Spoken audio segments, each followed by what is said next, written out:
जिस तरह से ममता बनर्जी के लिए जो समर्थन देख रहा हूँ, सपोर्ट देख रहा हूँ, मैं तो अपने अनुभव के आधार पे कह सकता हूँ कि जहाँ जहाँ गया हूँ मैं वहाँ इस बार ममता जी के लिए सैलाब देख रहा हूँ। और ख़ासकर जो पिछली बार आके हमारे भारतीय जनता पार्टी के दोस्तों ने और माननीय प्रधानमंत्री जी ने या और दूसरे लोगों ने आके जिस तरह से खेल ख़राब किया था और जिस तरह से अपमान किया था महिला मुख्यमंत्री का, देश में एक ही महिला मुख्यमंत्री हैं ममता जी का, दीदी और क्या क्या किया और क्या क्या झूठी जुमलेबाजी की पिछली बार, उससे लोग काफ़ी खफा हैं।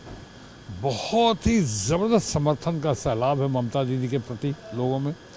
और मैं दावे के साथ कह सकता हूँ कि इस बार के चुनाव में जैसा आपने देखा आसनसोल का हमारा चुनाव हुआ, पूरे देश में एक ही चुनाव था और उस चुनाव में आपने देखा स्वीपिंग रिजल्ट हुआ, यानी रिकॉर्ड तोड़ सफलता लोगों की जनता जनार्दन के आशीर्वाद से और ममता बंदोपाध्याय जी के नेतृत्व में हमें प्राप्त हुआ। इस तरह इस बार कह सकता हूँ not with a standing governor साहब, ऑनरेबल गवर्नर साहब जो कर रहे हैं, लेकिन मैं इतना कह सकता हूँ कि ममता जी का जो सपोर्ट देख रहा हूँ, समर्थन देख रहा हूँ, इस बार भी पंचायत इलेक्शंस में भी जो फीवर देख रहा हूँ ममता जी के लिए स्वीपिंग रिजल्ट्स होगा उनके फेवर में। अगर जनरली आप कहें तो ऐसा कई बार दिखाई पड़ता है। मैं बंगाल के गवर्नर की फ़िलहाल बात नहीं कर रहा हूँ, लेकिन मुझे दिखाई पड़ता है जैसे तमिलनाडु हो कि कहीं भी हो, ये गवर्नर के पद का बहुत ही दुरुपयोग होता है। जैसे कि अभी एजेंसीज का दुरुपयोग हो रहा है भारत सरकार के अधीन और माननीय नेताओं के अधीन। यह one man show and two man army की सरकार बनी है, जहां बाकी किसी मंत्री को कोई जानता नहीं है, बस उन्हीं को जानता है। दो ही आदमी हैं जो one man show and two man army कहता हूं। और उनके अधीन जिस तरह से हमारे एजेंसीज हैं कि कुछ लोग कहते हैं ईडी या सीबीआई या इनकम टैक्स, जिस तरह से ये लोग कर रहे हैं काम, वो बहुत ही शर्मनाक है, वो बहुत ही बौखलाहट की निशानी है।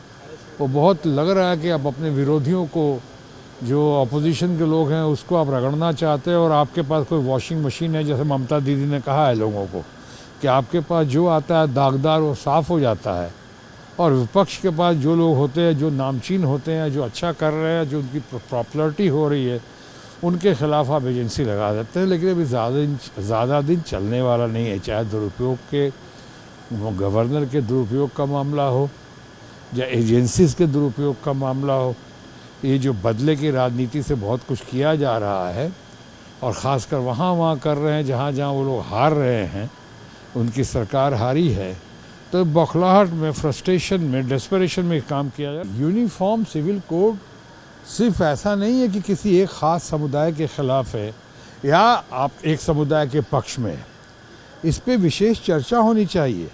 लेकिन अभी जो यूनिफॉर्म सिविल कोड लाया गया है, वो क्यों लाया गया है?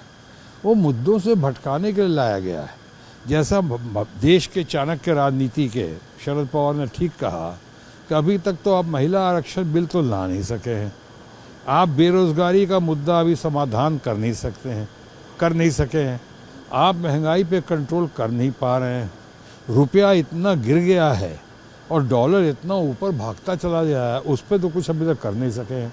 पेट्रोल डीजल का दाम वो सब कर नहीं सके। लोग हाहाकार कर रहे हैं, लोग आपसे पूछना चाहती है, लोग आपसे जानना चाहती है। तो मुद्दा भटकाने के लिए जो प्रधानमंत्री ने पहली बार, माननीय प्रधानमंत्री जो हमारे दोस्त भी है, 9 सालों में एक प्रेस कॉन्फ्रेंस नहीं किया है। ये कितनी अजीब सी बात लगती है कि देश का प्रधान हर मुख्यमंत्री करता है, ममता जी करती हैं, नीतीश बाबू करते हैं, दुनिया भर के लोग करते हैं।